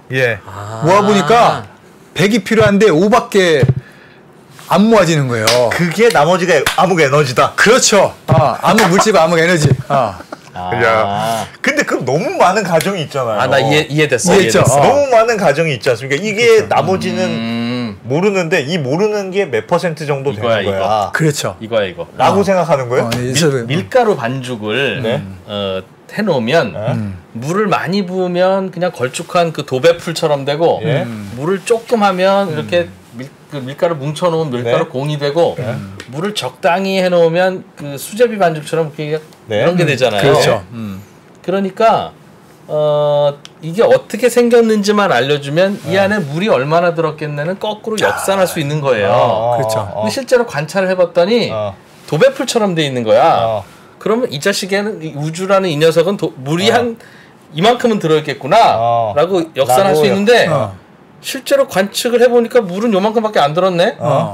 그럼 어떤 놈이 이 우주의 반죽을 이렇게 묽게 만들었지? 그렇죠. 아직은 모르지만 그걸 암흑물이라고 하자. 맞아요. 정확합니다. 그래서 그게 암흑 물질과 암흑 에너지 95%가 필요하다는 얘기예요. 알겠습니다. 오케이. 그렇긴 한데 그래도 이렇게 그걸 아는 게 의미가 있습니까? 그걸 모르겠어요. 그러니까 그걸 알았다는 게 왜냐면은 우리가 측정할 때 우주가 평탄해요. 예. 그럼 평탄함을 설명하기 위해 필요한 물질 에너지 양이 있어요. 근데 우리가 알고 있는 모든 총 지식을 다 동원해 보니까 그만큼 설명을 못 해요. 뭔가 빠진 거지. 분명히 묽은데 물은 이거밖에 없으면 이 새끼가 술을 탔든지. 아니 그건 알겠어요. 그건 알겠는데 근데 우리가 지금까지 계속 처음부터 얘기했던 뭔가 설명이 안 돼서 암흑 에너지라는 게 있어야 지금의 관측이 설명이 된다. 그거잖아요. 근데 지금 알아낸 건 그 퍼센티지가 얼마냐인 건데 그 퍼센티지를 알아내면 달라지는 게 있냐는 거예요. 그걸 잘 모르겠어요. 저희가 한 게 그 다음 단계를 한 거예요. 양은 많은 사람들이 알아냈어요. 얘가 누구냐? 얘의 성질. 암흑 에너지도 우리가 아까 이 기자님이 설명하듯이 암흑 에너지도 키와 몸무게가 있듯이 암흑 에너지를 설명하는 키가 숫자가 뭐고 몸무게가 뭔지 이 성질을 밝혀내는 거예요. 그렇지. 왜냐하면 본질을 얘기하려면 이 기자님이 누군지를 얘기하려면 설명을 해야 되잖아요. 그래. 키는 얼마고 몸무게. 그래서 우리가 키 하나 이제 알아낸 거예요. 그렇지. 그걸 이제 하는 얘기예요. 그 중에 하나 뭔가 특징으로 설명해야 되니까. 그렇죠. 성질을. 그래서 이제 정말 중요한 얘기를 해야 되는데 우리가 15분 남은 건가요? 이제 자료화면 한번 보겠습니다. 그래서 제호원소 영화 얘기는 하지 말라고 그랬잖아요. 그래서 오메가라고 하는 건 이해했고 두 번째 제일 중요한 게 바로 W라고 하는 거. 상태 방정식이라고 하는 건 뭐냐면은 우리는 이제 어떤 기체가 있으면 그 기체에 쉽게 얘기하면 압력과 밀도의 관계를 상태 방정식이라고 하거든요. 그래서 혹시 이제 이과를 하신 분들은 고등학교 때 이상기체 상태 방정식이라고 해가지고 PV는 nRT라는 식을 외우신 적이 있을 거예요 아마. 그게 바로 이상기체 상태 방정식이라는 거예요. 그래서 거기 이제 그래서 P는 압력, V는 부피, 압력, V는 부피, 맨 뒤에는 T는 온도. 그렇죠. R은 상수고. 그렇죠. N은 이제 몰수라고 하는 거고. 그래서 V를 이쪽으로 넘기면은 이제 부피 대신에 이제 밀도가 되는 거죠. 그래서 압력과 밀도와 온도의 관계식을 상태 방정식이라고 하는 거예요. 근데 이 상태 방정식이 어떤 기체, 어떤 물질이냐에 따라서 달라요. 달라져요. 상수가 달라져요. 그렇죠. 그러겠지, 당연히. 그걸 알아낸 거예요. 암흑 에너지라고 하는 것도 상태 방정식을 갖는데 그 상태 방정식의 개수가 뭔가를 알아내면 우리가 아는 이상기체가 그런 건지 아니면은 정말 이상한 건지 그걸 우리가 알아낸 거예요. 그래서 다음 식에 이제 다음 다시 그래서 상태 방정식이라고 하는 이게 이제 간단하게 P는 W로 P는 압력, 로는 밀도, W가 바로 그 앞에 들어가는 상수. 그래서 W가 그냥 1이면 예를 들면 W가 1이면 W가 1이면은 W가 1은 아니구나. W가 0이면은 우리가 압력이 없는 티끌 형태의 질량에서 우리가 보통 물질이라고 생각하면 돼요. 예를 근데 빛은 W가 3분의 1인 걸로 설명을 해요. 근데 우리가 암흑 에너지가 우주 상수인 경우에는 W를 마이너스 1이어야 되는 상황이에요. 그러니까 핵심은 이게 숫자는 중요한 게 아니고 핵심은 뭐냐면 어떤 물질이나 그것을 설명할 때 저 안에 들어가는 상수가 다르면 다른 놈이다. 라고 하는 게 이제 다른 상태에 있는 거죠. 그렇죠. 상태 맞습니다. 맞습니다. 그래서 이제 이거를 우리가 뭐 이렇게 뭐 수식으로 조금 써보면은 우리가 그 우주가 팽창하면서 이제 여기 식은 이제 밀도라고 하는 게 우주가 팽창하면서 어떻게 줄어드는가라고 하는 식을 가져왔는데 제가 원래 이거 하려고 풍선을 가져왔는데 풍선에 제가 이제 그 공기를 이렇게 넣을게 실제 공기를 이렇게 공기알 공기 이게 이제 그 에어가 아니라 에어 아니라 공기를 2개를 넣었어요. 공기알 하나만 넣게요. 넣고 이제 이렇게 불었어요. 그러면 이제 여기 밀도를 구해본다고 하면 공기가 하나 있고 부피로 나누면 밀도가 되는 거죠. 그렇죠. 그렇죠. 근데 우주가 2배로 팽창했어요. 더 커졌어요. 밀도는 어떻게 되냐면은 공기는 여전히 하나가 있어요. 부피는 2배가 됐어요. 밀도는 약해지죠. 밀도는 절반으로 줄어들었죠. 예. 그렇죠. 근데 우리가 밀도를 부피로 안 쓰고 그냥 크기, 길이로 따지면은 부피는 뭐냐면은 3분의 4 파이 r 3승. 네. 기억나시죠? 구의 부피를 구하는 반지름을 봤을 네. 때 그래서 반지름이 3분의 1승으로 줄어들면서 그러니까 이게 우주가 커지면서 네. 밀도라고 하는 거는 약해지지. 3분의 1승으로 줄어드는 거죠. 그렇지. 맞죠? 그렇지. 그게 바로 우리가 알고 있는 첫 번째 1번 압력이 없는 티끌 질량이라고 하는 게 바로 우리가 아는 게 보통의 물질이 밀도라고 하는 게 R 3승분의 1로 줄어드는 거예요. 네. 맞죠? 우리가 물질이니까. 근데 빛은 놀랍게 똑같이 빛도 3분의 1승으로 줄어드는데 빛은 이제 파장이라고 하는 게 있어서 우주가 팽창하면서 같이 파장도 늘어나거든요. 그래서 이제 빛의 에너지는 3승에다가 하나 더 추가돼서 4승분의 1로 떨어져요. 네. 그래서 이제 오른쪽에 보여드리고 밀도가 떨어지는 게 다르군요. 빛은. 그렇죠. 그래서 오른쪽에 있는 보여주는 그림이 뭐냐면 X축이 뭐냐면은 우주의 나이, 우주의 시간, 우주의 크기라고 생각하시면 돼요. Y축은 뭐냐면 우주에 있는 그 성분들의 밀도. 그래서 파란색이 보통 우리가 아는 일반 물질들 이 떨어지는 기울기가 바로 3분의 1승으로 떨어지는 거야. 3승분의 1.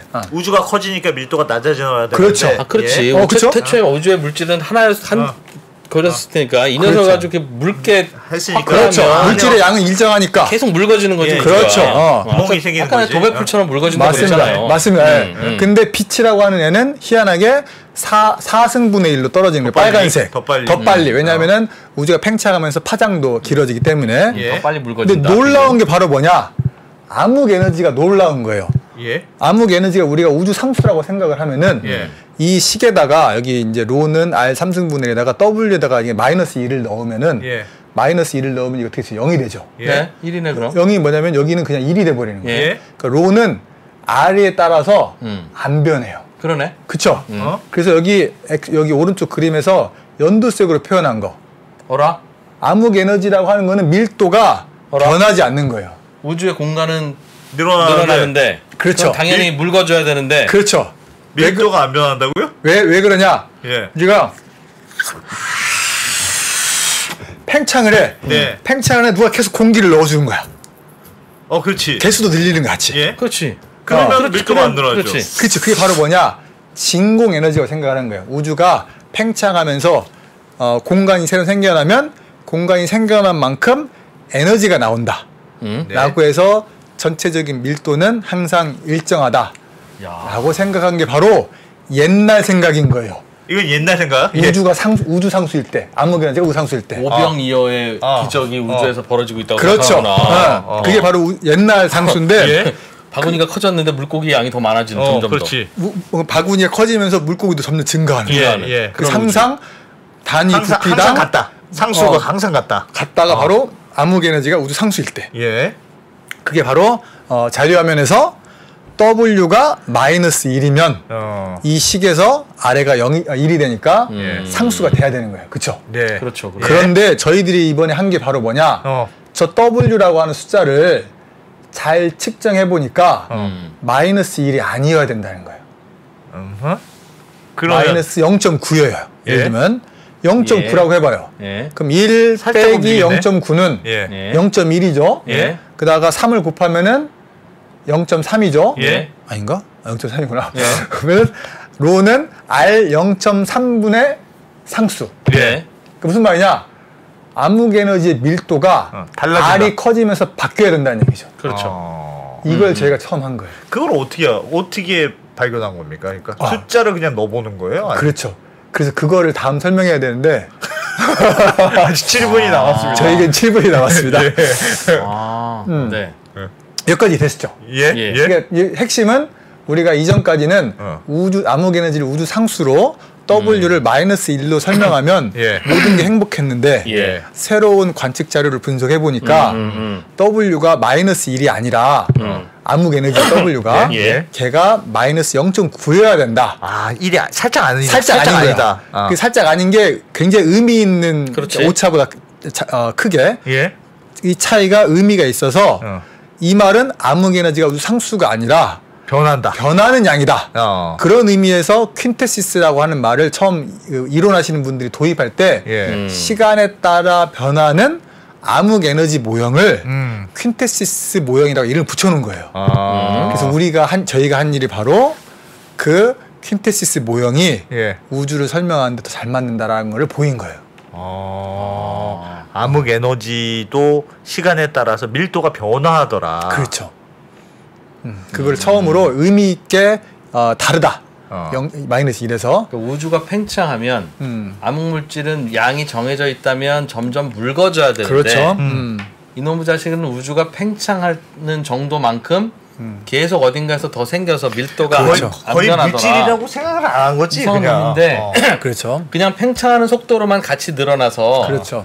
언제 그릇의 크기와 무관하게 언제 가도 이놈은 또 그 물기가 그렇죠. 똑같구나. 맞습니다. 로 생각하고 있었는데 그렇죠. 자세히 보니까 살짝 똑같지는 않고 점점 커지면서 더 되어지는 건가요?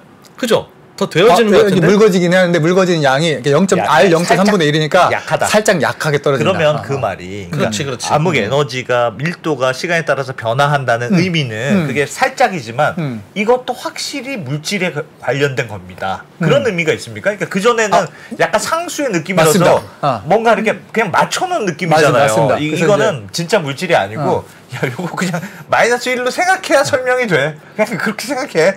라는 거였는데 요것도 알고 보니까 진짜 물질이야. 그래서 변하긴 변해. 그런 의미가 있는 거예요? 그러니까 이제 두 번째 할 일은 뭐냐면 이 기자님 설명하려면 키도 필요하고 몸무게도 필요하고 많은 것들이 필요하잖아요. 본질을 얘기하려면. 근데 저희는 이제 키 하나를 잰 거예요. 제대로. 그래서 다른 특성들도 좀 재야 돼요. 그래야 나중에 이게 이 모든 숫자를 설명하기 위한 물리적인 거는 이거였구나라는 걸 나중에 알 수 있는 거예요. 지금은 몰라요. 아직도. 그러면 지금 암흑 에너지의 그 상태의 변화를 측정한 게 지금까지는 암흑 에너지가 측정도 안 되고 뭐도 안 되고 얘는 있는지 없는지도 모르지만 하여튼 있어야 설명이 되니까 그냥 있다고 가정하자. 그거를 상수 마이너스 1로 생각하자. 이렇게 생각했는데 실제로 측정이 가능한 부분이 있더라. 얘는 진짜 있긴 있는 거야. 그렇죠. 그걸 밝혀낸 특징이 있는 그렇죠. 거예요. 이게 뭐냐면 암흑 에너지 직접 관측을 못해도 암흑 에너지가 영향을 끼친 거. 얘가 이래야만이 키가 이만큼 있어야 이런 효과가 나타난다는 걸 우리가 측정한 거예요. 그게 바로 다음 장인데 한번 보시죠. 3분 만에 한번 해볼게요. 쉽게 얘기하면 이거예요. 이게 이제 바둑판이 있어요. 바둑판이 있는데 내가 이제 바둑판을 멀리 놓고 바둑판을 보는 거예요. 그럼 우주가 아무 일이 없으면은 그냥 바둑판이 바둑판처럼 보여야 되겠죠. 근데 내가 우주의 공률을 잘못 계산해 놓은 거야. 그래서 얘가 이렇게. 보이는 모양이 틀어진 거예요. 그렇죠. 그래서 무슨 말이냐? 원래 멀리 있어야 되는 거를 내가 이거를 이제 눈에 망원경으로 관측을 해서 얼마만큼 이제 바뀌었는데 바뀌는 모양이 있었는데 이게 우주의 모형에 따라서 바뀌는 그 정도가 달라지거든요. 근데 이게 우주의 모형이 가운데 우주의 모형이 뭐냐에 따라서 바뀌는 정도로 설명할 수가 있는 거예요. 우리가 잘 알면. 그래서 우리가 뭘 해봤냐면은 이 바뀌는 모양을 설명할 수 있는 모든 조합을 다 넣어서 계산해 본 거예요. 그래서 아까 우리가 이제 요 그림 핵심이라고 한 게 바로 어떤 관측을 했는데 은하들의 관측을 했는데 X축 오메가 M을 모든 숫자를 넣어보고 W도 모든 숫자를 넣어서 바둑판을 친 다음에 모든 지점에 가서 관측 자료를 가장 잘 설명할 가능성을 확률을 계산한 거예요. 그 확률을 등고선으로 표시한 거예요. 등고선으로 표시해 보니까 제일 높은 데가 어디냐? 오메가가 마이너스 0.9일 때가 제일 높더라. 옛날에는 마이너스 1이었는데. 그게 마이너스 1이 아니라는 걸 그렇죠. 살짝 보여준 거다. 그래서 이 차이가 이게 이제 그 우리가 오차라고 하는 게 이게 이제 보통 뭐 1과 2가 통계적으로 다르다라고 얘기할 수도 있고 같다고도 얘기할 수 있거든요. 어떤 경우에 오차가 얼마냐에 따라 다를 때.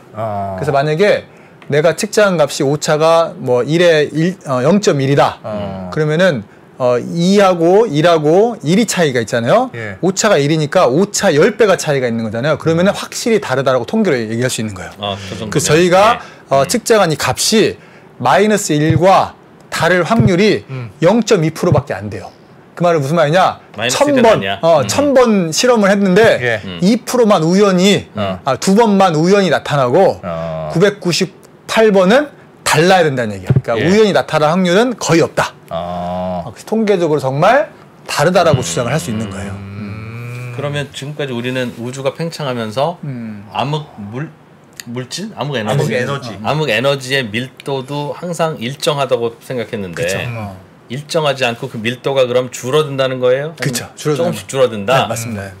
조금씩 줄어든다. 그걸 새롭게 알아냈다. 그렇죠. 걔도 물질이다는 거지. 아니, 이제 지금 얘기하는 게 보통 이제 우리 보통 에너지라고 그냥 얘기하고 아직은 얘가 뭔지는 아직 몰라요. 뭔지는 아직 모르고. 뭔가 그렇지 줄어들어야지 어디서 계속 공급되면 좀 이상하긴 하지. 뭐가 썸씽이 되는 거죠. 줄어드는 양이 예전에는 그냥 정말 안 줄어들었는데 얘는 가만히 있으면 안 되고 줄어야 된다는 걸 처음 밝혀낸 거고 그럼 얼마나 잘 줄어야 되는가 이제 그걸 나중에 또 해야 될 거고 더 정밀한 관측을 통해서 줄어든다는 사실을 아는 것과 안 줄어든다고 가정했을 때 우리가 상상하는 우주의 모형이 좀 다릅니까? 바로 그냥 본질이 달라진 거예요. 암흑 에너지의 본질이 안 변해야 된다는 거는 아까 얘기했듯이 진공에너지처럼 공간이 생기면 그냥 그만큼 생겨나는 건데 이분은 시간에 따라서 달라져야 되니까 단순히 공간에 있는 에너지가 아니라 뭔가 또 시간에 따라서 변해야 되는 새로운 그런 어떤 그게 뭔지를 우리가 유추할 때 뭔가 있는 거지. 그러니까 뭔가가 있는 거예요. 그러니까 지금 그 전까지는 그냥 설명으로만 들어가 있었는데 이론적으로만 들어가 있었는데 뭔가가 실제로 있어서 이렇게 압력을 이렇게 팽창을 시키니까 얘가 하여튼 뭔가 약간 밀도가 낮아지더라. 얇아지더라. 맞아요. 그러니까 얇아지려면 뭔가 있다는 뜻이잖아요. 맞습니다. 뭔가가. 그렇지. 그러니까 이번에 발견한 건 뭔가가 확실히 있는 건 있는 것 같아. 근데 있다라는 거는 많은 사람 동의를 했어요. 전부터. 근데 이제 어떤 특성을 갖고 있느냐가 이제 궁금한 거지. 있는데 이전하고 지금하고 어떤 차이가 있느냐 이런 것들을 우리가 처음으로 시간에 따라 변해야 된다. 그게 바로 암흑 에너지 본질과 연결되기 때문에 그 힌트를 하나 이제 찾은 거예요. 이런 겁니다. 그렇죠. 그게 좀 어떤 청년이 남자 청년이 돈이 이만큼 있어. 이제 여자친구 한 명을 사귀면 이 친구한테 다 쓰겠죠? 여자친구 2명을 사귀면 반 나눠서 써야지. 여자친구 10명을 사귀면 10명씩 10분의 1로 나눠서 써야 되는데 신기하게 이놈은 여자친구가 2일 때나 3일 때나 4일 때나 10일 때나 똑같이 써. 1인당 각자 쓰는 돈이 똑같은 거야. 그런 거죠? 네, 맞습니다. 우주는 그래서 뭔가 우주가 팽창하면 묽어져야 되는데 안 묽어지네? 어딘가에서 뒷돈 되는 놈이 있구나. 그래서 그 녀석의 계좌를 잘 관찰했더니 여자친구가 생길 때마다 이그젝틀리 정확하게 딱 그만큼의 돈이 들어오는 줄 알았다는 거죠. 우리는. 그래서 이건 뭔가 봤을 때 뭔가 그냥 한국은행 계좌에다 접속을 해놓은 거네 이놈이. 그래서 생길 때마다 그냥 딱 그게 자동 들어오네. 충전. 자동 충전. 이게 뭔지 몰라도 그냥 자동 충전이네 라고 생각했는데 이번에 관찰을 해보니까 실제 조금씩 나눠지더라. 뒤에서 돈 대면서 힘들어해. 뭐가? 그 말은 한국은행 자동 충전은 아니고 뭔가 실제로 돈을 대주는 뭔가 그게 부모든 후원자든 그렇지. 열심히 몰래 채워는 넣는 건데 가끔씩은 돈 좀 떨어지기도 하고 이제 그런 게 되고 있구나. 뒤에 뭔지 모르지만 완전히 자동 충전하는 무슨 프로그램은 아니라 누군가가 뒤에서 몰래 열심히 도와주고 있는 거구나. 그렇게 설명할 수도 있고 반대로 거네요. 뭔가 해주는데 인간적으로 대주는 걸 수도 있고 아니면 팽창을 하는데 진짜 팽창이 안 되는 걸 수도 있어요. 그렇죠. 그렇잖아요. 그러니까 얘가 너무 단단해서 진짜 팽창이 안 되는 걸 수도 있죠. 새로 생겨나야 되는데 생겨나는 게 힘이 딸리고 17번째 여자친구는 그냥 중학생이라서 그냥 떡볶이만 사줘도 되는 그런 상황일 수도 있다는 그런 거야? 상황일 수도 있어요. 그러니까 그거는 해석에 따라서 다르죠. 알겠습니다. 됐습니다. 우주는 그래서 뒤에서 그런 게 존재하는구나. 야, 근데 진짜 그 우주의 정체를 살짝 특징을 하나 알았다. 그렇죠, 살짝. 근데 완전히 다른 거지. 그러니까 한국은행 자동 계좌하고 어떤 실제로 존재하는 후원자하고는 전혀 다른 거죠. 그러니까. 자동으로 들어오는 애냐, 기계적인 애냐, 뭔가 진짜 도와주는 애가 있는 거냐. 그렇죠. 나중에 암흑 에너지를 우리가 만나게 되면 할 질문이 생겼네요. 그동안 어디서 봤니? 근데 왜 자꾸 조금씩 줄어? 요즘 너도 좀 힘들었어? 왜 그랬어? 이제 그런 질문을 할 수 있다. 하여튼 줄더라. 돈이 이상하게 줄더라. 하나도 암흑 에너지에도 약간의 인간적인 면이 있다. 암흑 에너지가 그걸 발견하셨다는 거군요. 그렇죠. 암흑 에너지 인간성에 대해서. 어떻게 이렇게 마무리가 돼서 다행인데요. 아까 진행할수록 이렇게 자꾸 산으로 가는 것 같아서 걱정이 많았는데 그래도 좀 알겠습니다. 저희도 황 교수님 아니면 이런 설명 어디서 듣겠나 싶은 생각에 대해서 매우 감사하지만 쭉 듣고 나니까 황 교수님도 이런 얘기를 해본 적이 없어. 어디서 들어줄 만한 분들이 없겠네요. 이거 솔직히 학생들한테는 잘 안 하는 얘기 아닙니까? 아니 학생들도 이제 뭐 가끔 이제 팀 미팅, 그룹 미팅이라고 하는 거 이제 할 때 이제 이런 얘기 하는데 실제로 제가 아까 보도자료를 냈다고 했잖아요. 보도자료를 저도 이제 내고 학교에서 근데 저희 심지어 학생들이 모르고 있더라고요. 그래서 제가 물어봤습니다. 그 논문 봤어? 이렇게. 제5 원소 이거. 야, 진짜. 자, 우주의 대부분을 차지하는 암흑 에너지가 실제로 어떻게 생겼는지는 가서 다 벗겨보고 만져보고 해야 되는데 진짜 살짝 그거는 못하지만 우리가 살짝 봤더니 예전에는 딱 아주 그냥 딱딱한 놈인 줄 알았더니 살짝 물렁한 게 있는 거야. 이 자식 뭔가 살아있는데 그런 느낌입니다. 약간 떨림이 있는데 맞습니다. 이걸 찾아냈다는 것 맞습니다. 같아요. 정확합니다. 조금 친숙해진 것 같습니다. 암흑 에너지가 이론적으로만 존재하는 게 아니고 다행입니다. 그런 느낌. 그런 의미가 있구나. 그냥 결론만 알면 안 됩니까? 암흑 에너지가. 이건 결론을 알면 아무 의미가 없어. 넌 감동이 없나요? 결론만. 저는 나중에 이제 그 마지막에 이제 깨달으실 때 희열을 느꼈던 게 제가 결국 이 그림을 아까 보였던 마지막 그 등고선 그림 그걸 설명하기 위해서 마틴 리스 그 선생님 사진도 가져오고 그리고 이제 아까 오메가라고 하는 거 그것도 설명하고 이상기체 상태 방정식 막 그래서 이걸 어떻게 설명을 해야 될까 그 스토리 라인을 짜느라고 고생을 좀 이렇게 고민을 좀 했습니다. 알겠습니다. 계속 보충되는 거. 우리가 암흑 에너지에 대해서는 진짜 이 정도면 거의 한 전 세계 상위 클래스쯤 되는 것 같습니다. 그래도.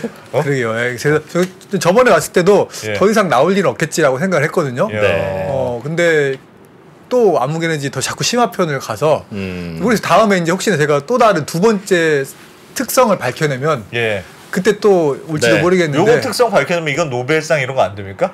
그러니까 이제 그럴 수 있는데 아까 노벨상 보통 3명이 받는데 3명이 이제 보통은 연구 책임자, 그다음에 제1저자, 맨 처음 논문을 이제 쓴 사람, 그다음에 뭐 세 번째. 근데 저는 아까 보시면 알겠지만 한 8명 5번째인가 있어요. 그래서 본인까지는 안 온다. 저까지는 안 와서 저는 그래서 암흑 에너지 말고 암흑 물질로 도전을 해보려고 생각 중입니다.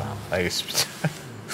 야, 이런 걸 연구하는 우주가 뭘로 이루어졌는지. 자, 노벨상을 향해서 열심히 달려가는 황호성 교수님 고맙습니다. 감사합니다. 서울대학교 물리천문학부의 황호성 교수였습니다. 고맙습니다. 고맙습니다.